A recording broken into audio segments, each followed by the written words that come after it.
Kakalabas ko lang sa mall dahil may binili ako at sabay na grocery na rin. Pero medyo malayo na ako sa main entrance kasi naglakad ako para makahanap ng taxi para maghatid sa akin sa condo. Papadilim na kasi at madami din na naghihintay ng taxi sa tapat ng entrance. Hindi ko napansin ang oras kanina kasi nawili ako kakapili ng mga gulay at karne para sa mga lulutuin kong ulam. Ako lang mag-isa ngayon sa condo dahil magdadalawang linggo na si Dave sa Davao. Napag-alaman kong na-cancel ang isa sa mga investors nila doon at kailangan niyang puntahan at personal na asikasuhin. Pero simula nang umalis ito, isang beses ko pa lang siya nakausap. Ilang text messages nang nasend ko sa kanya. Pero wala man lang akong natanggap kahit isang reply mula sa kanya. Nung isang beses tumawag ako sa kanya, hindi ko naman ito nakausap dahil babae ang sumagot sa phone niya. Ang sabi nito ay nakatulog daw si Dave sa sobrang pagod nito. Yun lang ang sinabi niya tsaka binabaan na ako ng phone. Nung sinubukan kong tawagan ito ay naka-off na ang phone niya. Parang familiar sa akin ang boses niya. Pero hindi ko na lang pinansin. Inintindi ko na lang baka kasi masyadong busy siya at baka malaki talagang problema niya sa kumpanya nila. Kaya hindi ko na lang din kinulit. Hihintayin ko na lang kung kailan siya babalik sa akin. Sana lang hindi siya magtagal at maayos niya kaagad. Para hindi ako maboard, naisipan ko mag-practice ng pagluto ng iba't ibang putahe. Sabi ni Dave madali lang naman daw. Mag-search lang ako sa YouTube dahil may mga videos naman daw. At yun ang ginawa ko kaya pumunta ako sa mall ngayon para bumili ng mga sangkap ng gusto kong lutuin. May kabigatan itong mga pinamili ko pero kailangan kong makalayo sa pila para makahanap agad ako ng masasakyan. Kung may jeep na dadaan, magje-jeep na lang din ako kahit nasiksikan pa ito. Basta kung anong unang dumaan sasakay na ako. Dahil malapit lang din naman itong mall sa condo ni Dave. Medyo malayo-layo na rin ang nalakad ko nang pakiramdam ko ay may sumusunod sa akin. Sinubukan kong baliwalain ito. Ngunit pakiramdam ko ay ako talagang pakay niya. Huminto ako nang mapansin kong ilang metro na lang ang layo nito. At nagkataon pang wala akong kasabayang naglalakad. Halos lakad-takbo ng aking ginawa, pero naging mabilis din ang mga hakbang nito. Nagsisimula ng bumundol ang kaba sa aking dibdib, ngunit pilit kong pinanatag ang aking sarili. Kumusta ka, Arabella? Napako ako sa aking kinatatayuan nang marinig ang mahinang boses na nasa aking likuran. Pakiramdam ko ilang hakbang lang ang distansya nito sa akin dahil klarong-klaro sa pandinig kong pagtawag niya sa aking pangalan. Pero kahit hindi pa ako lumingon, kilalang-kilala kong nagmamay-ari nito. Hindi ako gumalaw dahil pakiramdam ko nagsiakyatan ng lahat ng dugo ko sa aking ulo sa sobrang takot. Nagsimula nang manginig ang mga tuhod ko at pakiramdam ko lalabas ang puso ko sa aking dibdib sa sobrang lakas ng pagtibok nito. Paano niya ako natunton? Inilibot ko ang aking tingin sa paligid para tingnan kung kanino ako pwedeng humingi ng tulong. Nakita kong babaeng katapat ng kondo ni Dave na nasa kabilang bahagi ng kalsada at nakatingin sa akin. Kahit pa nakasombrero ito, nakilala ko pa rin siya. Bigla akong nabuhayan ng loob dahil sa nakita ko. Kahit hindi kami magkaibigan, nagbabaka sakali pa rin akong tutulungan niya ako. Sakali mang may gagawing masama ang taong itong nasa likuran ko ngayon. Nagmamakaawa akong tumingin sa kanya. Pero ngumisi lamang ito. Tinaasan niya pa ako ng kilay at nag-flying kiss pa ito sa akin na tila nanguuyam. Napakunot-noo ako sa ginawa niya dahil hindi naman yun ang inaasahan ko. Bakit parang natutuwa pa ito sa nakikitang takot sa mukha ko? Please, help me, I mouthed. Pero tinaas niya lang ang kamay niya at isa-isang ginalaw ang mga daliri na tila kumakaway. Sabay sabi ng babay ng paulit-ulit. Nakita ko pa ang pagtaas ng isang sulok ng labi niya. Hindi ko alam kung para saan ang mga yon, ngunit wala na akong panahon para alamin pa. Sumaludo pa ito sa akin bago tumalikod. Sabay sabi ng adios baby girl. At talagang inayos niya ang pagkabigkas nito. Muli kong inilibot ang aking tingin sa paligid pero walang masyadong tao dito. Abot-abot na ang kaba na aking naramdaman dahil pakiramdam ko'y mas lumapit sa akin ang taong kumausap sa akin kanina. Akala mo hindi kita matutunton, pamangkin? Nanindig lahat ng balahibo ko sa paraan ng pagbigkas niya sa huling salita. Alam kong iba ang ibig sabihin ng pagkabigkas niya noon. Pakiramdam ko may halo itong pagbabanta. Dahan-dahan akong pumihit paharap sa kanya at ganun na lang ang pagkagulat ko nang makita kong pilat sa kaliwang bahagi ng mukha niya. Para itong hiwa mula sa ibaba ng mata niya, pababa malapit sa pang-itaas niyang labi. Ibang-iba na ang anyo niya sa dating anyo nito noon. Mas pumayat si Chong ngayon. Ang dating maiksi niyang buhok ay hanggang balikat na. Hindi maayos ang damit nito at nangingitim din ang palibot ng kanyang mga mata. Halos hindi ko na siya makilala dahil sobrang humpak na ang pisngi niya at parang wala na ito sa tamang ayos. Chong, Mabuti at kilala mo pa ako. niya sabay lapit sa akin. Nabitawan ko ang aking mga dala nang makita kong nilabas nito ang patalim na dala niya. Huwag kang gumawa ng eksena. Kung ayaw mong saksakin kita nitong hawak ko. Banta niya sa akin. Nagsimula nang manginig ang katawan ko at pakiramdam ko nawawalan ako ng lakas sa sobrang takot. Paano kung totohanin itong sinabi niya? Ayoko pang mamatay. Chong, please, maawa ka sa akin. Awa? Mapakla itong tumawa. Bakit naman ako maaawa sa'yo? Kita mo ba itong pilat sa mukha ko? Sabay turo niya sa kaliwang pisngi niya. Ikaw ang may kagagawan nito. Kayo ni Mila. Kayo ng lintik at hilaw mong tiyahin. Nalilisik ang mata ni Chong na tumingin sa akin. Pero kailangan kong kumalma kahit nanginginig na ang laman ko sa sobrang takot sa kanya. Hindi ako pwedeng magkamali dahil Chuck isang saksak niya lang sa akin at dala niyang patalim na nangingintab pa sa talas. Chuck, patay ako. Ano pong ibig niyong sabihin, Chong? Alam mo, Arabella, di ko alam kung mabait ka talaga o sadyang tanga ka lang. Umabot ka sa ganitong edad na hindi mo man lang natanong ang sarili mo kung totoo ka ba talagang pamangkin ni Mila? Napakabobo mo talaga, no? Nanguuyam itong tumingin sa akin. Hindi ko alam kung ano ang dapat kong maramdaman sa mga pinagsasabi ni Chong dahil nahihirapan ang utak kong iproseso ang mga pinagsasabi nito. Para akong biglang nablangko sa revelasyon ni Chong sa akin. Napagkamalan ka namin noon. Alam mo ba yon? Ikaw ang nadala namin sa halip na ang batang mayaman na inutos sa amin ng amo namin. Ikaw ang nabitbit ni Mila. Palpak ang pagkakidnap namin. Imbis na magkapera kami, minalas patuloy kami ng dahil sa'yo.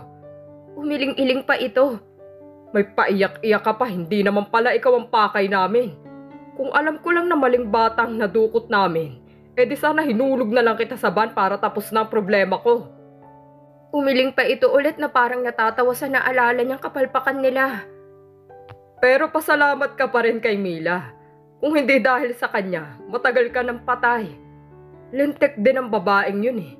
Kung sana pinatay ka na lang niya nung bata ka pa, edi wala ka na ngayon. Hindi sana kami aabot sa ganito. Ilang hakbang na lang ang lapit nito sa akin.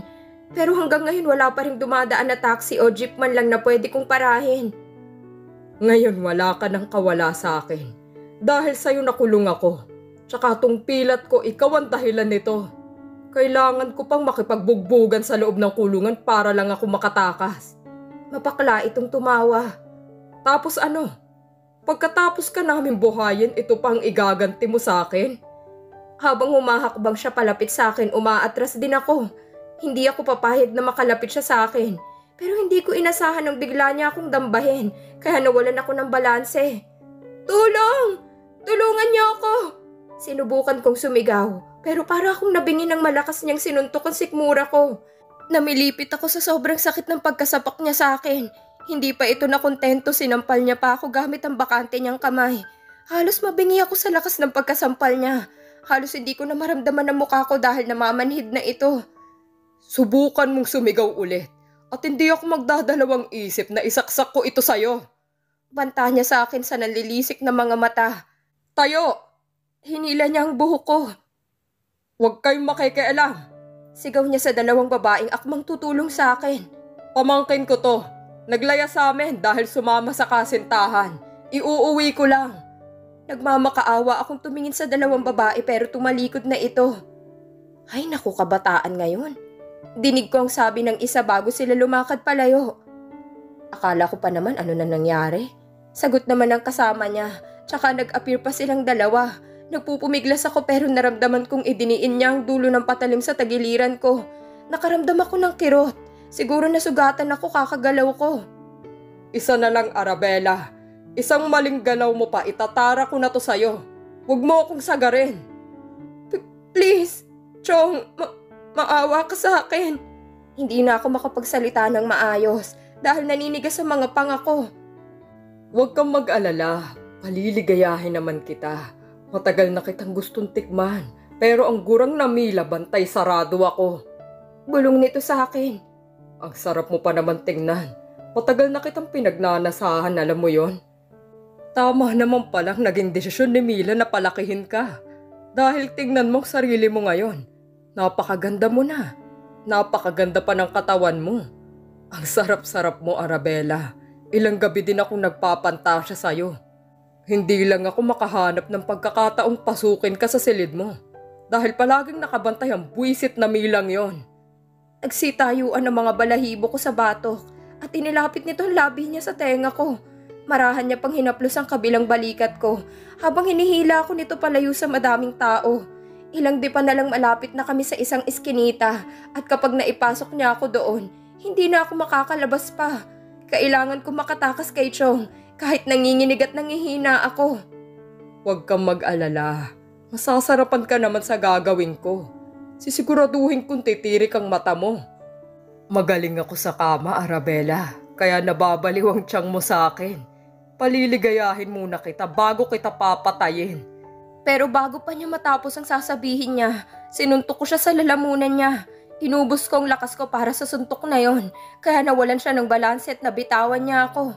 Mabilis akong tumakbo palayo sa kanya at nagkataon naman na may taksing dumaan. Pinara ko ito at laking pasalamat ko nang huminto ito. Ilang di pa na lang ang layo ni Chong sa akin. Arabella! Saktong pagkasarado ko sa pinto nang naabutan niya ako. Manong please, tulungan mo ako. Pagmamakaawa ko sa driver, mabutit inilak ng driver ang pinto kaya kahit anong kalampag ni Chong, hindi niya ito nabuksan. Siguro nakita nitong totoong takot na naramdaman ko kaya mabilis nitong pinasibad ang taxi niya. Nakita ko pang humabol si Chong pero pinaharurot na ng driver ang taxi palayo. Anong problema, Ineng? Doon na ako napahagulhol. Parang bumalik lahat ng sinabi ni Chong sa akin kanina. Buong buhay ko pala'y puro kasinungalingan. Nanlalambot ang aking buong katawan at kumikirot pa ang tagiliran ko. Nung tiningnan ko ito'y malalim palang sugat gawa ng pagkadikit ng patalim ni Chong. Duguan na rin ang damit ko pero baliwala ang sakit mula sa sugat ko. Kumpara sa sakit ng puso ko ngayon, parang binibiyak ang dibdib ko na hindi ko maintindihan. Pakiramdam ko para akong walang pagkakakilanlan. Para akong basura na hinayaan na lang nilang mawala sa kanila. Hindi ba ako mahalaga sa kanila? Bakit umabot ako sa ganitong edad nang hindi man lang nila nahanap? Sino ba talaga ako? Bakit ako pinabayaan ng mga tunay kong magulang? Bakit nila ako kinalimutan? Inihinto ni Manong saglit ang taxi na minamaneho nito. Siguro kanina pa nito napapansing nahihirapan na akong huminga sa sobrang pag-iyak ko. May kinuha itong tubig tsaka inabot sa akin. Nakakahiyaman pero tinanggap ko ito. Nakita niyang nahirapan akong buksan ng takip kaya nilahad ang kanyang kamay para kunin ulit ito sa akin para mabuksan niya. Nagpasalamat ako sa kanya at agad kong ininom ito. Kahit papano lumuwag konti ang aking dibdib pagkatapos kong uminom ng tubig. Nakita kong napasulyap siya sa tagiliran ko at gano'n na lang ang panlalaki ng mga mata niya nang makitang duguan ng aking damit. Kailangan mong magamot, Ineng. Dadalhin kita sa hospital. Aniya, pero agad akong umiling. Hindi ako pwedeng pumunta ng hospital dahil mas madali akong mahanap ni Chong doon. Mas mabuting dederecho ako sa condo at ako na lang ang gagamot nitong sugat ko. Sinabi ko sa kanyang address ng condo ni Dave para ihatid niya ako doon. Nag-aalangan pa ito pero sinabi kong kaya kong gamutin ang sarili ko. Habang bumabiyahe kami kinuha kong panyo sa aking bulsa at idiniin sa sugat ko para hindi ito masyadong dumugo.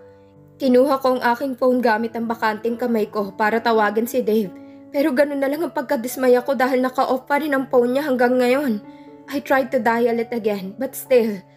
Sinubukan kong tawagan si Gaiden ngunit ganun din. Nakapatay din ang cellphone niya. Wala akong choice kundi tatagan ng sarili ko. Wala akong ibang mapupuntahan. Hindi ko rin makontak ang phone ni Gina. Kaya ko to. Kakayanin ko. Pagpapalakas ko sa aking sarili. Pagkadating namin sa tapat ng kondo, mabilis kong binigay sa driver ang aking bayad. Hindi niya pa sana ito tatanggapin pero nagpumilit ako. Hindi ko na hinintay ang sukli ko. Pasalamat ko na rin yun sa pagtulong niya sa akin makatakas kay Chong. Nagmamadali akong lumabas at halos takbuhin ko ng lift.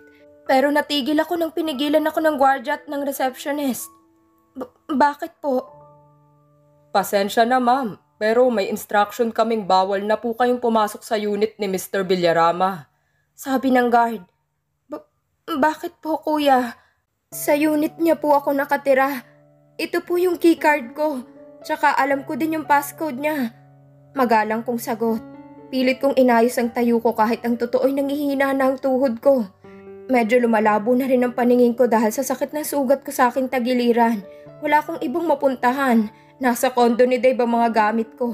Hindi ko rin alam kung saan ako magtatago palayo kay Chong. Nakita kong natigilan si kuya nang makita nitong duguan ng damit ko. Kaya tumagilid ako para itago ito sa kanya. Kuya, kailangan ko na pong makaakyat. Nakita kong napasulyap siya sa sugat ko. Please, kuya, kahit tawagan mo si Dave, i-check mo sa kanya. Siya ang nagpatira sa akin sa flat niya. Bahagya pa akong napapikit dahil kumikirot na talaga ang sugat ko. Ma'am, pasensya na po. Pero utos po ito ni Madam Valerie. Nasa unit po siya ni Sir Dave ngayon. Sabat ng receptionist. Kung gusto niyo po, pasamahan ka na lang namin para kunin ang mga gamit mo sa taas. Kita ko ang awa sa mga mata nila.